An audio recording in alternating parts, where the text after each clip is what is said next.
Hello बच्चों, question is in a carious tube an organic compound X is treated with sodium peroxide to form mineral acid Y. The solution of barium chloride is added to Y to form precipitate Z. Z is used for quantitative estimation of an extra element. X could be. तो हमें बताना है यहाँ पे जो organic compound है वो क्या रहा होगा. की कॉन्सेप्ट लिख लेते हैं इस क्वेश्चन के लिए. की concept of this question is carious method. Carious method हम यूज करते हैं कब? हेलोजेंस के लिए, सल्फर के लिए और फॉस्फोरस के लिए. यहाँ पे बेरियम क्लोराइड प्रेजेंट है और जेड प्रेसिपिटेट वाई में जब मैंने बेरियम क्लोराइड ऐड किया है तो जेड प्रेसिपिटेट बना है, यानी कि बेरियम सल्फेट प्रेसिपिटेट बना होगा, यानी कि जो ऑर्गेनिक कंपाउंड है उसमें क्या प्रेजेंट होगा? सल्फर. हम ये अपने ऑप्शन देख लेंगे और इसमें जिसमें सल्फर प्रेजेंट होगा वो हमारा करेक्ट ऑप्शन हो जाएगा. पर एक बार फिर भी रिएक्शन लिख लेते हैं केरियस मेथड के लिए क्या रहती है. ऑर्गेनिक कंपाउंड को हम ऑर्गेनिक कंपाउंड ट्रीट किया जाता है किसके साथ? Treated with sodium peroxide with आपका यहाँ पे क्या रहता है? फ्यूमिंग नाइट्रिक एसिड के साथ.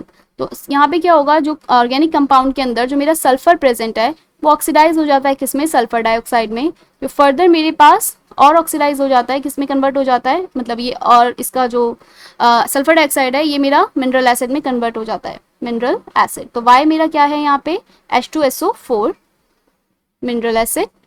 वाई की रिएक्शन जो हम करवा रहे हैं H2SO4 की रिएक्शन किसके साथ करवाइए? क्या ऐड किया हमने इसमें? Barium chloride.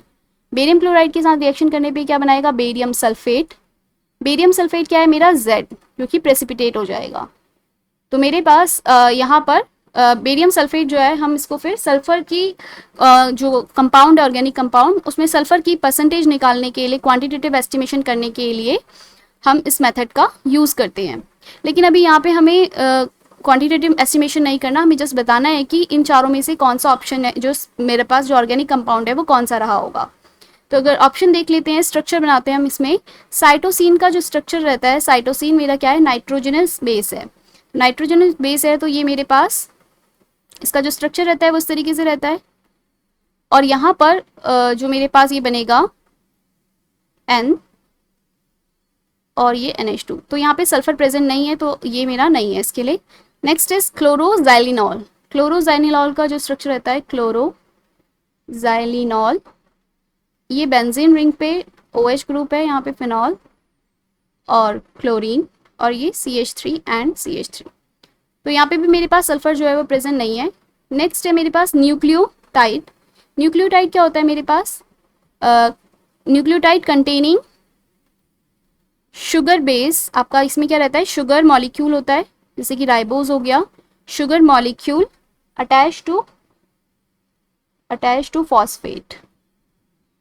Phosphate and phosphate group and nitrogen, आपका nitrogen containing base. Nitrogen containing base जैसे कि मेरे पास एडेनिन, ग्वानिन, ये सब रह गए, तो ये क्या होते हैं मेरे? Nitrogen containing base. तो इससे मिलकर मेरा क्या बना होता है? Nucleotide containing base. तो ऑफकोर्स इसमें सल्फर नहीं है तो मेरा आंसर ये नहीं होगा. नेक्स्ट है मेरे पास मिथ्योनिन. मिथ्योनिन मेरे पास क्या होता है? यहाँ पे बना लेते हैं मिथ्योनिन का जो स्ट्रक्चर है.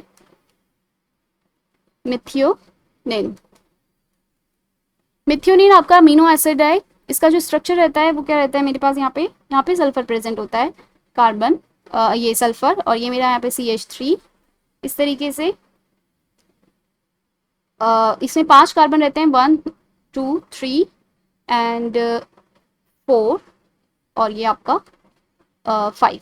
1 2 3 आपके पास ये हो गया और ये आपका 4. ये मेरे पास अमीनो एसिड है, यहाँ पे NH2 आ जाएगा. तो मेरे पास मिथ्योनिन का जो स्ट्रक्चर है यहाँ पे सल्फर प्रेजेंट है. तो ये मेरे पास कैसा कंपाउंड रहता है? ये ऑर्गेनिक कंपाउंड जो रहा होगा वो क्या रहा होगा मेरा? Methionine. So our correct option is option D. Hope you understand.